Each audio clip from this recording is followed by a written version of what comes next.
বাসা থেকে বের হওয়ার সাথে সাথেই আমার জন্য আসলে অ্যাডভেঞ্চার জার্নি শুরু হয়ে যায়। আন্ডার কনস্ট্রাকশন হাউজিংয়ে যেটা হয়, রাস্তাঘাটের কাজ তারা অনেক দেরিতে শুরু করে, যার কারণে একটু বৃষ্টি হলেই বিভিন্ন জায়গায় পানি জমে আসলে চলাচলের জন্য অনুপযোগী হয়ে যায়। তার উপর আমার এই ভেসপা স্কুটারটি এই ধরনের রাস্তায় চলাচলের জন্য একেবারেই অনুপযোগী। এই ধরনের আন্ডার কনস্ট্রাকশন সিটিতে যেটা হয়, ভবন নির্মাণের জন্য যে সমস্ত ভারী সামগ্রী যেমন রড, পাথর ইত্যাদি পরিবহনের জন্য রাস্তা নির্মাণের পরপরই তা দ্রুত নষ্ট হয়ে যায়। তাই উল্লেখযোগ্য পরিমাণ ভবন নির্মাণ কার্য শেষ না হওয়া পর্যন্ত তারা রাস্তা তৈরি করতে চায় না। এখন আমরা যাচ্ছি আমার ছোট্ট মেয়েটার জন্য একটা জামা কিনতে। সামনে ঈদ, তাই আমরা তাকে একটি ঈদের উপহার দিতে চাই। আমাদের গন্তব্যস্থল রাজধানীর টোকিও স্কয়ার শপিং মল, যেটি মোহাম্মদপুরের রিং রোডে অবস্থিত। তাহলে চলুন আমরা আমাদের গন্তব্যস্থলের দিকে এগিয়ে যাই।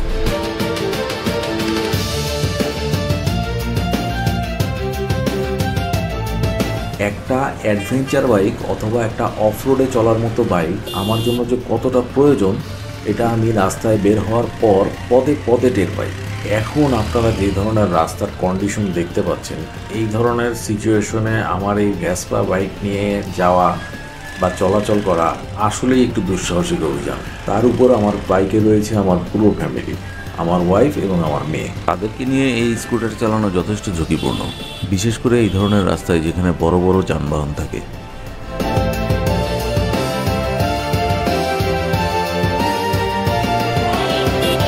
অবশেষে আমরা পৌঁছে গেলাম আমাদের গন্তব্যস্থল টোকিও স্কয়ারে।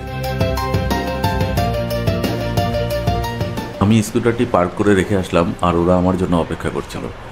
আমার মেয়েকে বেশ খুশি খুশি দেখাচ্ছে, সে অনেক কিছু দেখে বেশ উচ্ছ্বাসিত। ওকে নিয়ে শপিং মলে গেলে ও অনেক খুশি হয়।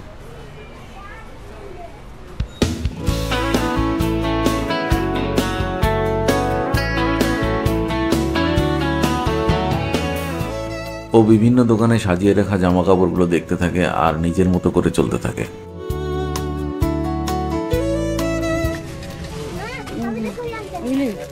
এই টাইপেরই তো, এটা বের করে দেখাও যে এই টাইপের আর কি আছে।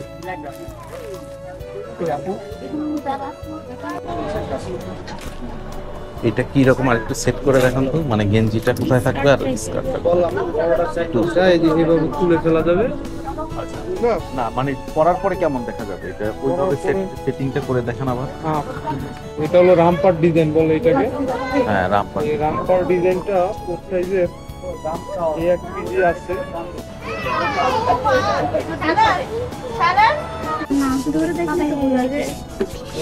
ওর হবে। আর গেঞ্জি বডিটা দেখি,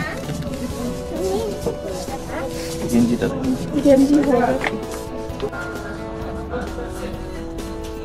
এটা তো অন্য জামার সাথেও পরা যাবে। আমরা শুধু এইটাই নিয়ে যাই তাহলে হয় না? হ্যাঁ, এটাও নেওয়া যায়। হ্যাঁ, এটা পুরো ওয়ান পিসে বিক্রি হয়। মানে কি ওয়ান পিস নেই, যে কোনো সঙ্গে ম্যাচিং করে নিয়ে। দেখি বাবা, স্যার এগুলো সাদা তো, ওরে বাবা, এগুলো স্যার ওর তো আপনার গেঞ্জি উঠে গেঞ্জি নষ্ট, ছোট হয়ে যাবে গেঞ্জি। মেয়ের জন্য পছন্দ মতো এক সেট জামা কিনে নিলাম।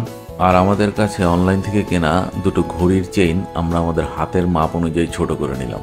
ওনাদের কাছে বেশ সুন্দর সুন্দর অর্নামেন্টস এবং জুয়েলারির সেট রয়েছে, যেগুলো আমরা দেখছিলাম।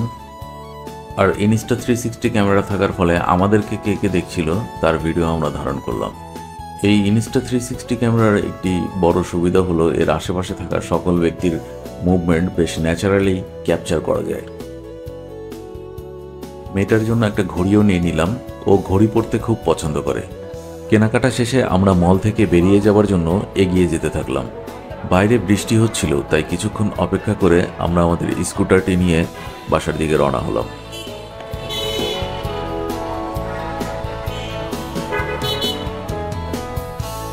বৃষ্টির পরে রাস্তায় একেবারেই ধুলোবালি ছিল না, যার কারণে পরিবেশটা নির্মল আর বাতাসটা অনেক বিশুদ্ধ মনে হচ্ছিল। আমি খুব দ্রুত একটি অ্যাডভেঞ্চার বাইক নিতে যাচ্ছি। এর পরের ভিডিওতে হয়তো আপনারা সেটা দেখতে পাবেন। সে পর্যন্ত ভালো থাকবেন, সুস্থ থাকবেন।